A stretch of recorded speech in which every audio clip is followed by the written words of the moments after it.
টানা বৃষ্টিতে সরবরাহ সংকট তৈরি হয়েছে নরসিংদীর কাঁচা বাজারে। বেড়েছে বেশিরভাগ শাকসবজির দাম।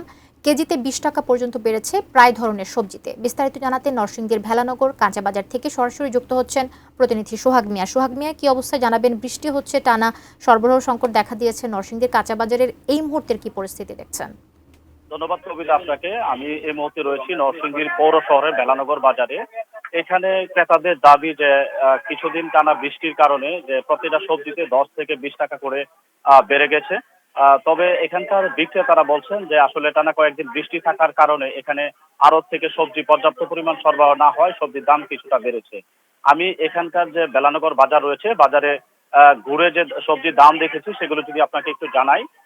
এখানে লম্বা বেগুন বিক্রি হচ্ছে 60 টাকা করে, গোল বেগুন বিক্রি হচ্ছে 60 টাকা কেজি করে, এবং টমেটো বিক্রি হচ্ছে 60 টাকা কেজি করে। এছাড়াও শসা বিক্রি হচ্ছে 40 টাকা, কাঁচামরিচ বিক্রি হচ্ছে 80 টাকা কেজি করে, এবং লেবু বিক্রি হচ্ছে প্রতি হালি 60 থেকে 50 থেকে 60 টাকা হালি করে।